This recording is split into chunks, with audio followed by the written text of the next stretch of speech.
Good morning. I'm Dr. Steve Stites, Chief Medical Officer here at the University of Kansas Health System and Executive Vice Chancellor of the University of Kansas Medical Center. Welcome back to Open Mics with Dr. Stites and our monthly edition of Show Me the Science. This is my favorite show.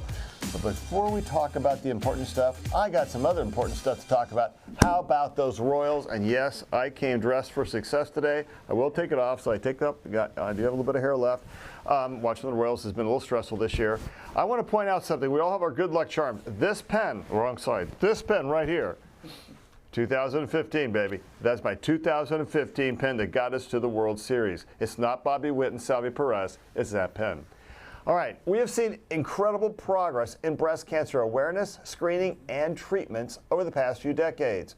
Overall, breast cancer is more survivable than ever, and that deserves to be celebrated. But a gap remains between black and white women, and today we're exploring what could be done, what should be done, and what is being done to help close that gap. Take a look at this graph. Part of an article published in the New England Journal of Medicine. It shows deaths from breast cancer over time, where the blue line is white women and the red line is black women. You may be surprised to see that back in the 70s, the lines were very close. Mortality in black women was actually lower than white women, but since the mid-80s, the lines have diverged.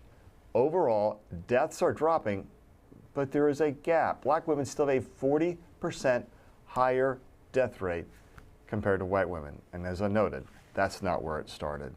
So today, we'll learn why the disparity is due in part to the kinds of breast cancer that are more common among black women, but a huge part of that disparity is due to the social determinants of health, something we're going to discuss more in just a few moments. But first, let's do some morning rounds. It's not often we talk with a cellist on this program, but I'm speaking with cellist and composer Joshua Roman, who has turned his experience with long COVID into music. And now he's bringing that music to some of our patients and staff. He is performing tomorrow night at the University of Kansas Cancer Center in Olathe, thanks to our partners at Turner Point for bringing Joshua to the Metro. Joshua, good morning. You've been living with long COVID. Hey, you've been living with long COVID since 2021. Talk to us about how that's impacted your life. Well, I was a very fit, active person before. I'm a cellist, so my career involves a lot of traveling.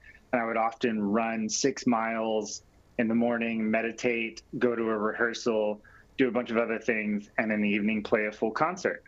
That was a regular day for me, very much type A. And then long COVID changed. I'm not going to say all of that because I'm still type A. But with long COVID came dysautonomia, processing difficulties, so cognitive issues that stopped me from going to grocery stores, driving, even reading sometimes. And now, instead of running the mile in under 6 minutes, I have trouble walking up the stairs in the subway in New York City and often have to pause. So it has dramatically changed my ability to consider myself an independent person. And ultimately, I think there's a good lesson in there, which is we all need help, and embracing our vulnerability is important as human beings, helps us connect. But it has stopped me from doing a lot of the things that I used to consider very much a part of my identity. That's a lot of loss. Let's just be honest. That's a lot of loss, and I think a lot of us would struggle to even be on this program and talk about it. So thank you for doing that. Your new album is called Immunity. I think I understand that, but you tell us about why that title was chosen. Well, I would be curious to hear what you have to say, because immunity to me is a question. I think there may be a specific medical definition, but in this case, the idea of immunity as a concept that we could be immune to something as an individual. Well, if it affects somebody else, but not me, it actually is going to come around and affect me as well, is one of the many things that's interesting to me about the concept of immunity. But it's more of a question and an idea than so much a solid statement. I have a little autoimmune disease sometimes myself, not sometimes, I do a little bit of myself, and there is this oddity about saying, why is my immune system tuned this way and somebody else's is tuned a different way? And why did COVID barely affect somebody and why do I have long COVID? I mean, that's a hard thing. And for you to be so active and have that restricted, has that changed? Has it gotten better, worse over time? You know, something about my body and my immune system seems to love COVID. I've had it 4 times, even though I take precautions. I'm still one of the few wearing masks in public. And I don't know why that is, but what I can tell you is that every time I have COVID, it changes something about my long COVID. There was a whole year when I couldn't read almost at all. I didn't finish a single book. I was trying to read 1 book for a year. And then magically, after catching COVID again, 2 things happened. 1, I could read, kind of. And 2, my heart rate dropped back from the high 90s as a resting heart rate where it had been since I got COVID the first time. Crazy, even on beta blockers, dropped back to 63, which is closer to where it was. I had more difficulty with physical exertion after that, but it was nice to be able to read again. Things have changed once yet again since the last COVID.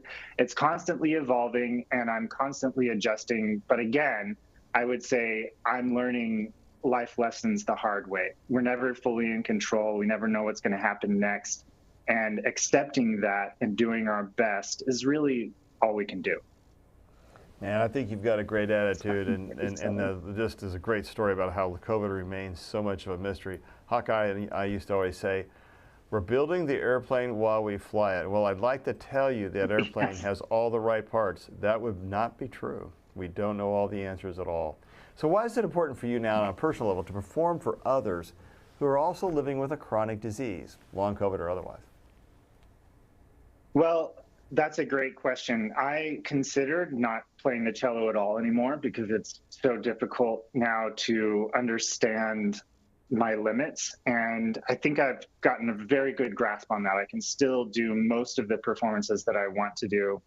And I've only let go of a few things. I just am much more strategic about how I use my energy, how I pace up to a performance. And that's great. But it's something that I think a lot of people are going through without feeling connected to others and without realizing that they're not alone. Not only because of a lack of connection to other patients, but because a lot of people don't even know long COVID is a thing. And those who do don't understand what it is. Even the top researchers still have a lot to learn about how it works. So making that first connection with other patients, just gathering in the room before I even play a note, already feels so powerful because for many, it's the first time they feel seen, and I can relate. And that to me is worth it. And then once I start sharing and playing music and bringing people into a cathartic space, I'm exemplifying opening up and then giving them a chance to do so as well at the end. And then that's when the magic happens, when I get to see patients connecting with each other, with the healthcare system, many coming back into care for the first time in months or years or even ever. And to me, that's what it's all about, is creating those connections, giving people a sense of hope that's grounded in reality, not just a fantasy. You know, Joshua, you said that great. And just to say out loud, we see you and we appreciate you for being on this program. So thank you for being here. And hope is one of the most powerful things we offer in medicine. Good luck tomorrow night, Joshua. Thank you for being with us today. Thank you so much, Dr. Stites. Thank you. All right, joining us today on our discussion about disparities in breast cancer is Dr. Sandra Stites. Now, I might be related to her. She's my wife, and she's also the Chief Medical Officer at Vibrant Health. We've been married for about 37 years and getting close to 38. Now, Vibrant Health is a group dedicated to providing access to health care regardless of social economics obstacles. Vibrant is a federally qualified health center. We'll probably talk a little bit more about what that means in just a moment. And Dr. Stites is an OBGYN who has dealt with many breast cancer patients over many years. Also, Lisa Weatherspoon. Lisa is a triple-negative breast cancer survivor and clinical trial participant. It is so great to have you both here. Thank you for being here. Joining us via webcam is Dr. Priyanka Sharma, a breast medical oncologist and an expert in breast cancer research with a special focus on triple-negative breast cancer. Dr. Sharma is the co-leader for drug discovery, delivery, and experimental therapeutics at the University of Kansas Cancer Center, not to mention her role in various national groups like the National Cancer Institute and the Southwest Oncology Group. Dr. Sharma, welcome back to our program. I've known Priyanka since she was really little young. She was back when she was a resident and chief resident in their training program here at KU. Let's start by hearing a little bit of Lisa's path from diagnosis to no evidence of disease. Here's Jessica Lovell.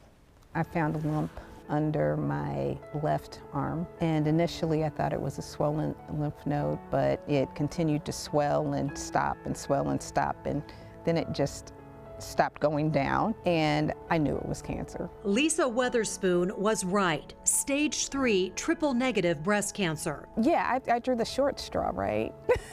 You know, you got to start dealing with the possibility of your own mortality. As a Black woman, her chances of dying from breast cancer were 40% higher than that of a white woman. But with family to live for, Lisa wasn't about to go down without a fight, even with the short straw and odds against her. So that 10 years from now, 20 years from now, when another young woman gets that same diagnosis, the statistics that she reads are better and brighter. Lisa immediately entered into a clinical trial, something her breast oncologist at the University of Kansas Cancer Center, Dr. Lauren Nye, encouraged her to do. Faith and science are not on opposite sides of the table, right? They are not, they can really coexist peacefully.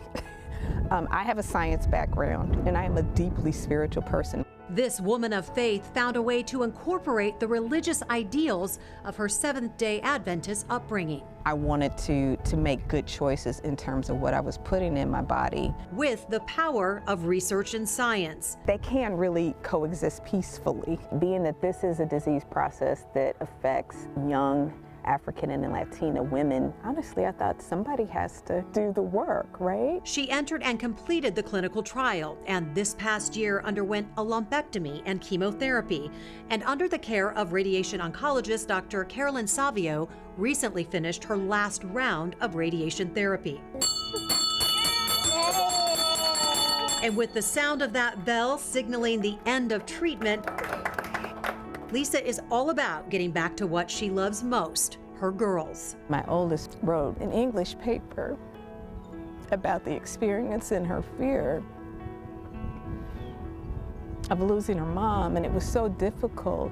I don't think they were able to imagine what life would be like. I mean, we're best friends. All three of us. And in a full circle moment, we met her here at the place where she first came to get grounded and grasp her new diagnosis, only this time with a new view. The only thing we know is that we're going to die. How do you make the most of what you have right now? How do you grow where you're standing? How do you find beauty in today, in this moment? That's your task.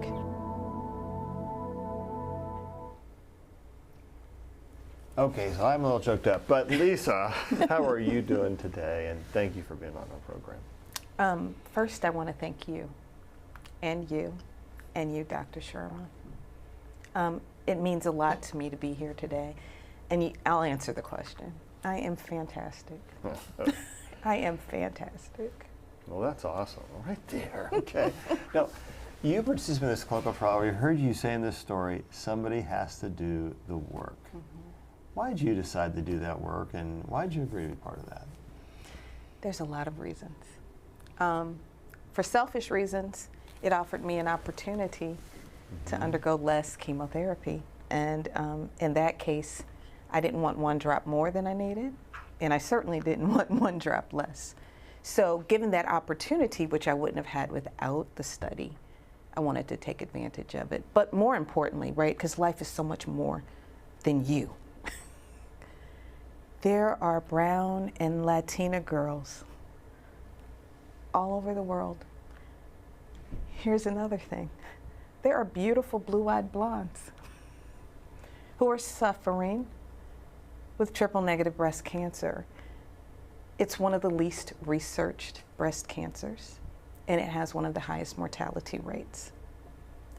And when I recognized that my cancer was triple negative, and I also realized that the population most adversely affected were Black and Latina women. I'll be honest, my very first thought was, I'm screwed. Because who cares about them?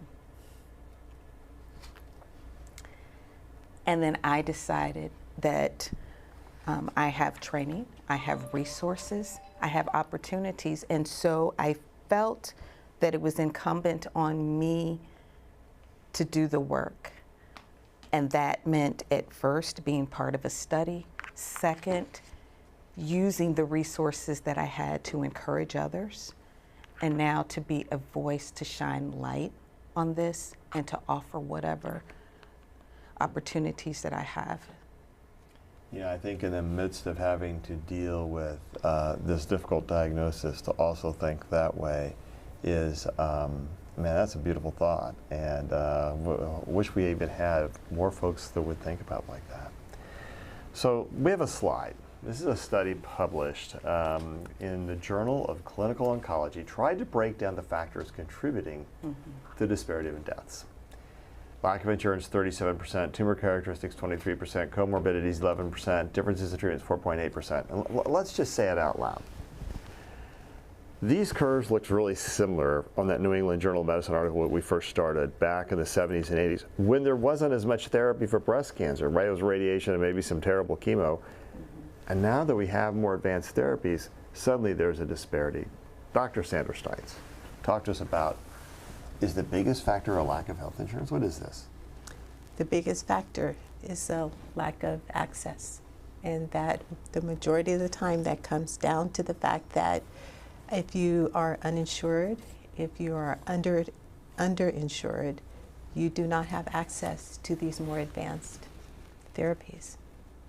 And you know, that's a problem here in the United States. And we'd also like to point out that Medicaid expansion would help with some of this. So I'd like to highlight a couple of studies seen on this graphic about the link to Medicaid expansion. Now, I'm just going to pause here for a moment before I hit the study. So in Kansas, to get Medicaid, you have to have an income of less than, basically as a single person, as an example, less than $5,000 a year. And be disabled in many cases, because that's the only way you can make that little of an income. In places where you have Medicaid expansion, it's not rosy, but it's up to $20,000 a year, and you can still get Medicaid, which allows you to have access to therapy. We'll turn to anybody here at KU that's got Kansas Medicaid. So that's a really important point. And talk to us a little bit, because Vibrant treats a lot of Medicaid and a lot of uninsured patients. Absolutely. The majority of our patients actually have no insurance and are uninsurable oftentimes as well.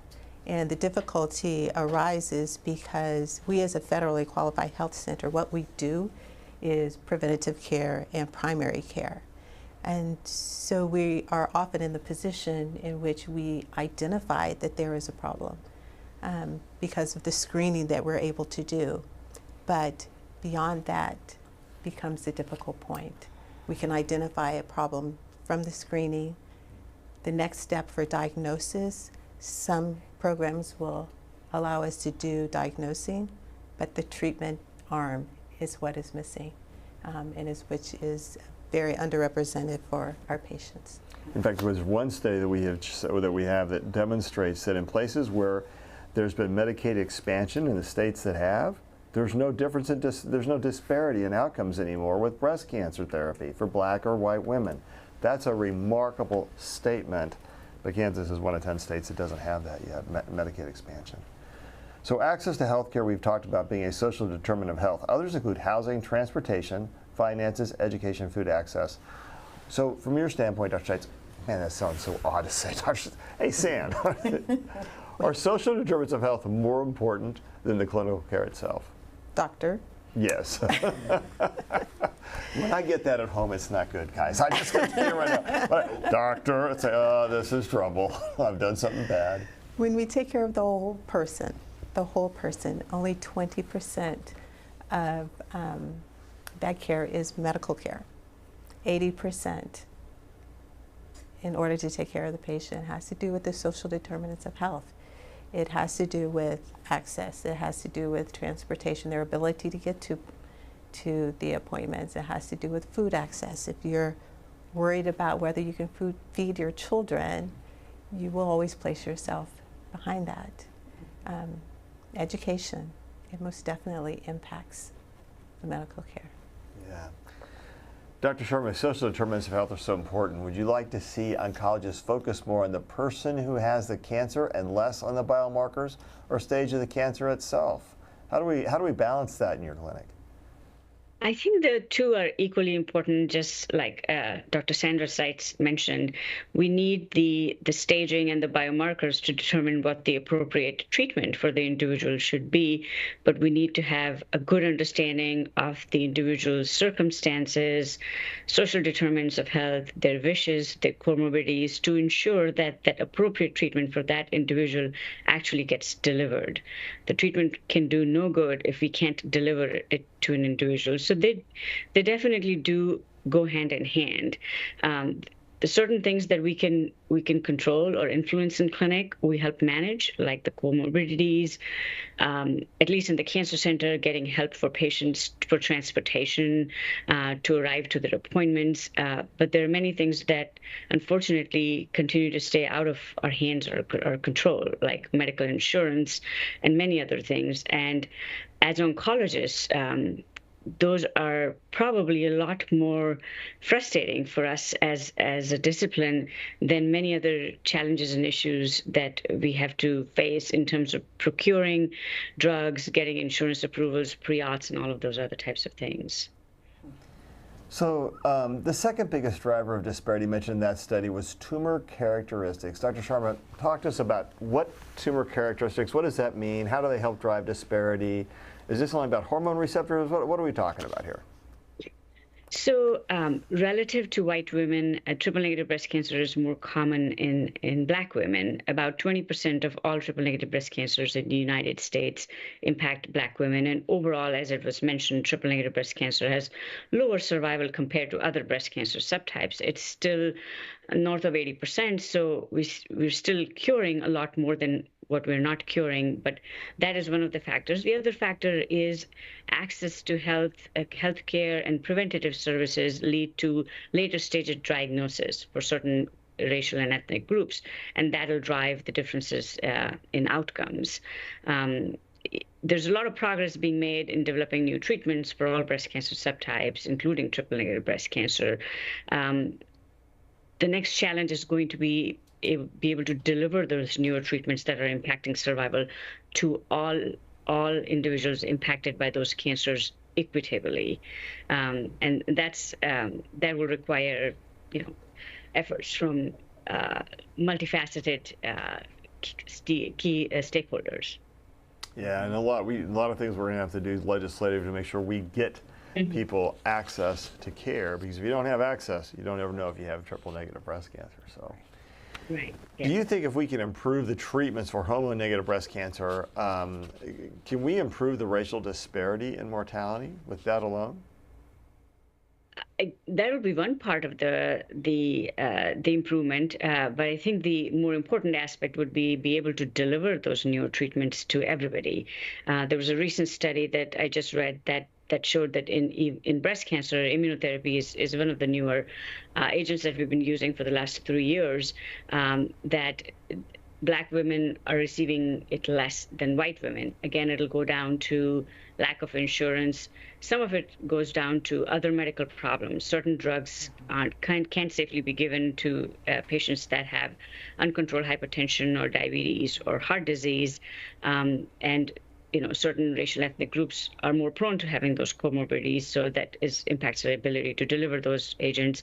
But majority of this is access. Access because of lack of insurance, and access because of where the patients are seeking care.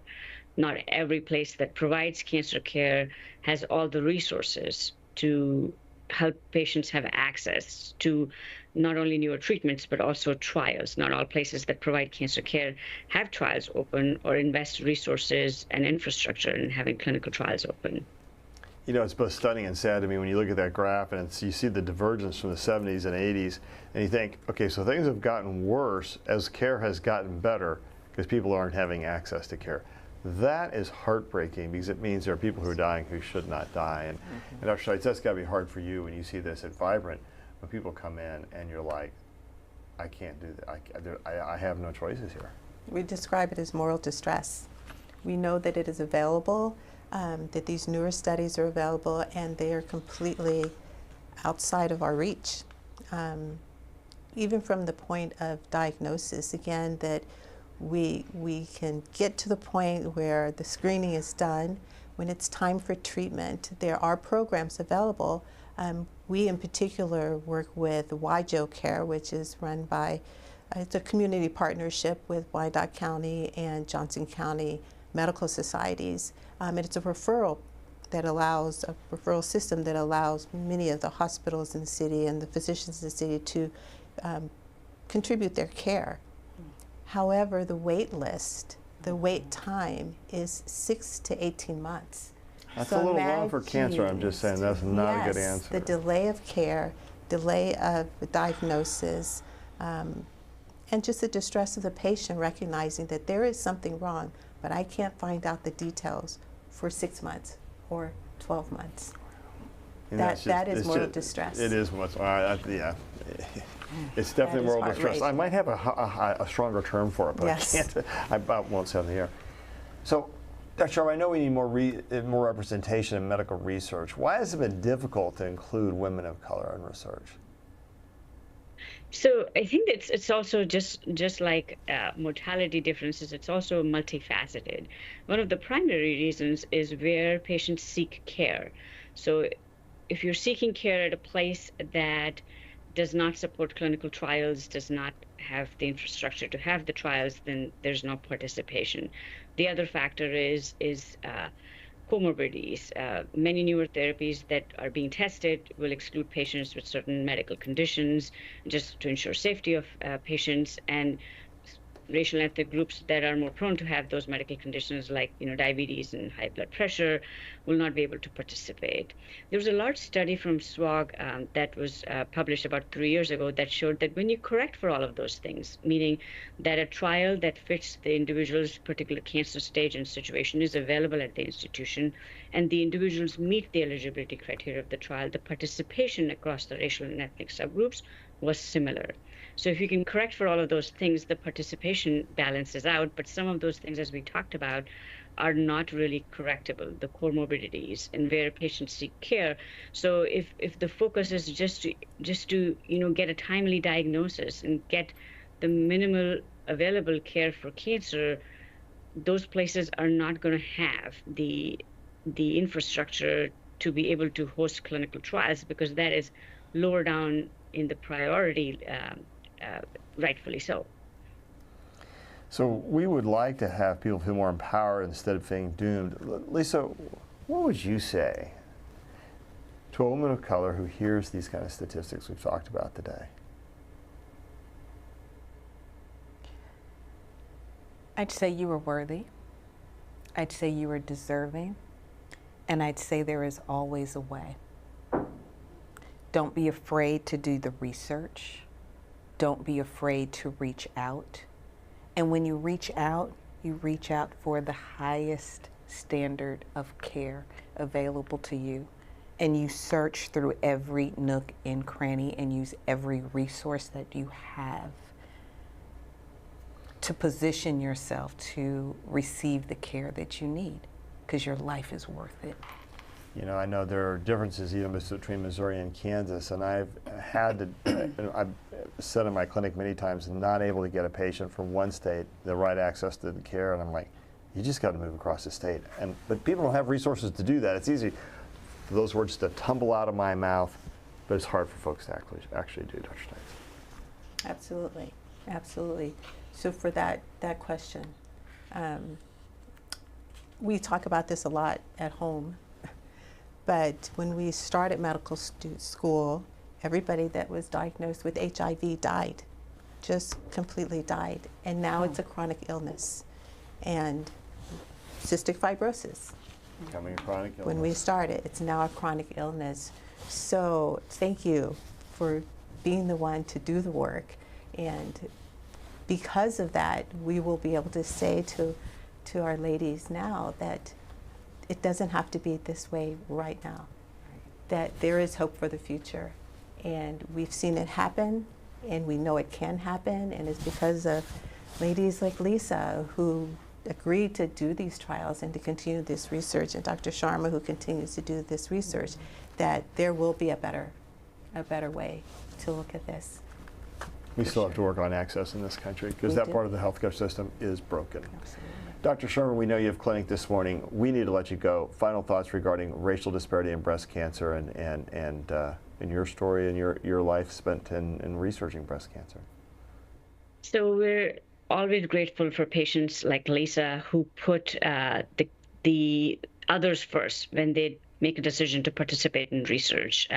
We would not have made the progress that we have without the support and embracement of patients to participate in research study and have the faith to do so. So I would like to end with that thank you to Lisa and all other patients, their family members, their social support groups, to encourage patients to participate in clinical trials.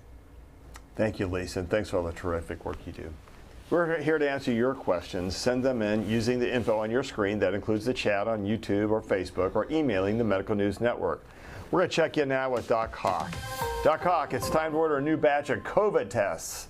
Sounds like it's pretty easy to do online. I think you did it. Yeah, I would. I would first like to say, though, thank you for your story. And we know that access is such a big issue. We have a path forward to improve access for everybody. So I would just encourage everybody soon to be able to take that path forward and let your voice be heard to do that. And I would say also, Steve, when you're at home and you're called doctor, or Dr. Stites uses your first and middle name, you know you're in trouble. Yeah, listen, that's Dr. Stephen Williams is when I'm really doing it. It's just Dr. Stites, and there's a certain tone and inflection that says, oh man, principal's office. Exactly, exactly. So I would say, yes, the COVID tests are available. You can order COVID tests online from the government. I ordered them last week when they first became available. I did receive them already. There are 2 boxes here. Each box has 2 tests in them. The other thing that is also available is we know people have COVID tests probably in their house from before. Are they expired? Are they not? The government has prolonged their expiration. So you can either go online to look for those expiration dates based on what tests you have, but also when the new tests came in, we did get this card with a QR code that you can scan and also look up the tests that you have at home to see if those tests are expired. So very helpful for the upcoming respiratory viral season. Again, right now, COVID is not circulating as high as it was. We know that there is probably new variants on the way, but we know that it probably will come back. There probably will be more cycles throughout the year, not just a single cycle, say like influenza and RSV, but maybe 2 to 3 different cycles throughout the year as well.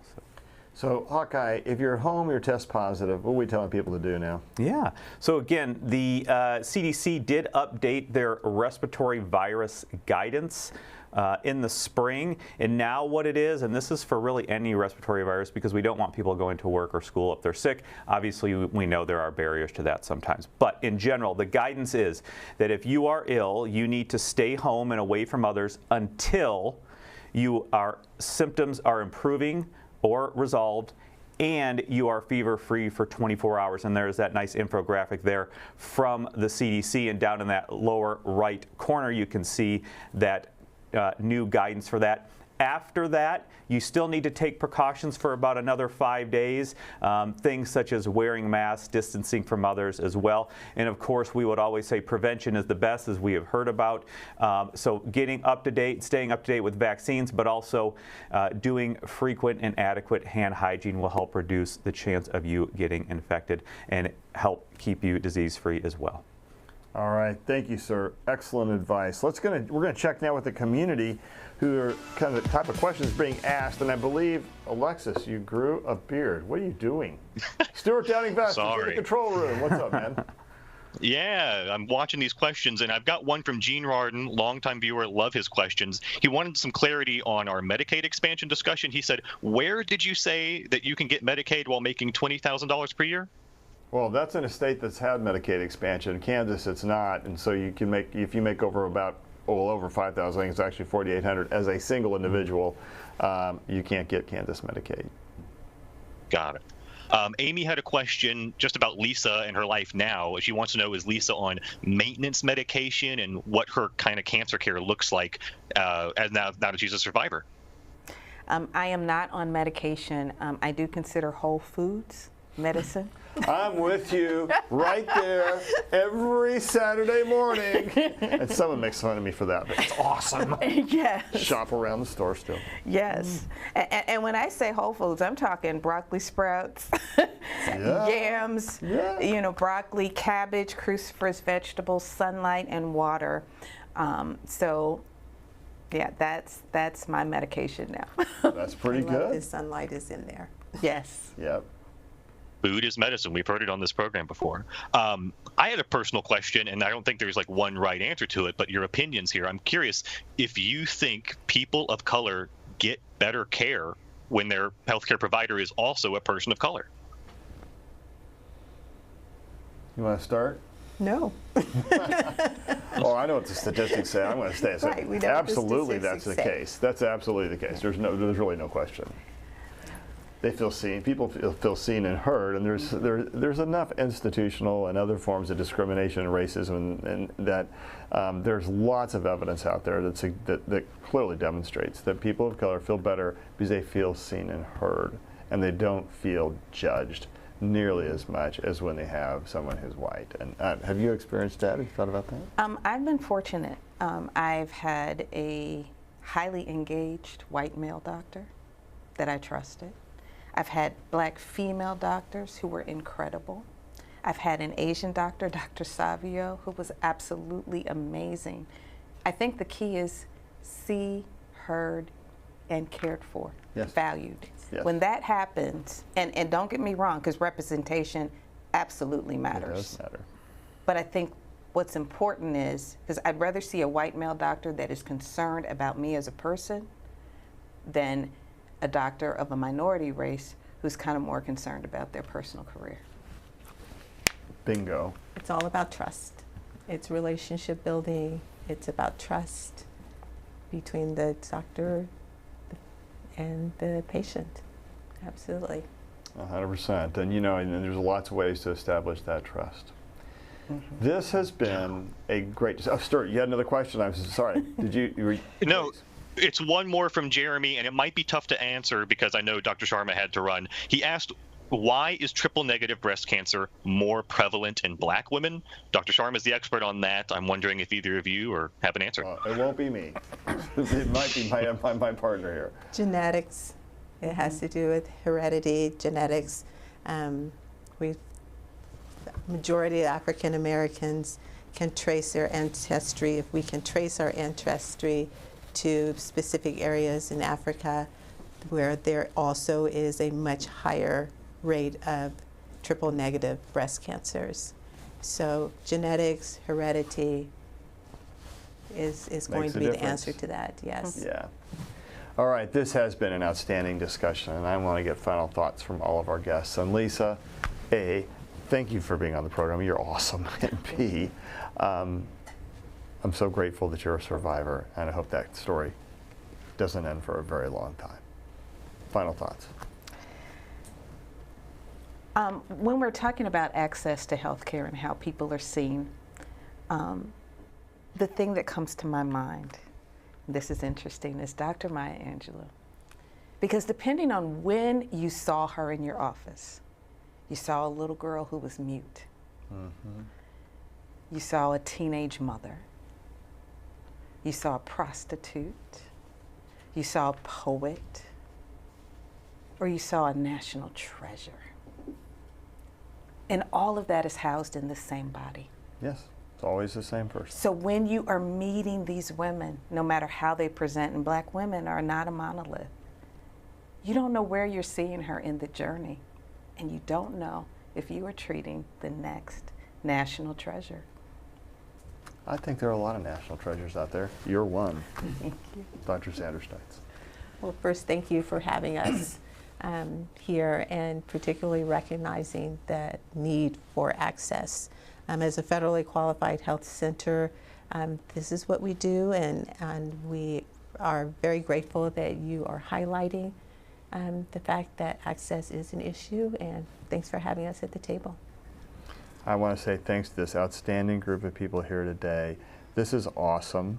The Royals are back in the playoffs again. Wait a minute. Whoa, let's get back to the full uniform here. All right, now I'm ready to bat. Put me in, coach. But we got some of our smallest patients to show their support. Before we go to that video, I just want to point out once again the intersection of faith, hope, and science. When you pull those together, when you weave them together, and the best of us, we weave them in the best moments, we're weaving those together, whatever our faith may be. The power of hope and the power of science woven together are by far the strongest. But when we do it, we have to weave everyone in it, and not just some of the people some of the time. Hey, let's show this video now about, yeah, let's go, Royals.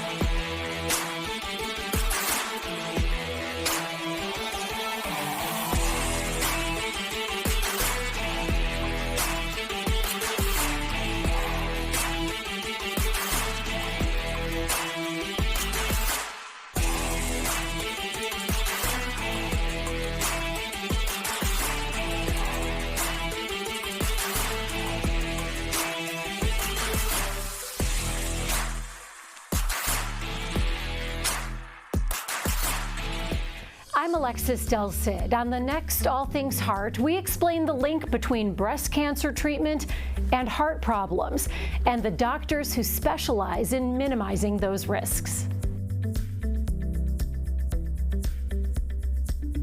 Subscribe to our morning medical update and Open Mics with Dr. Stites podcasts. Now, everywhere podcasts are available.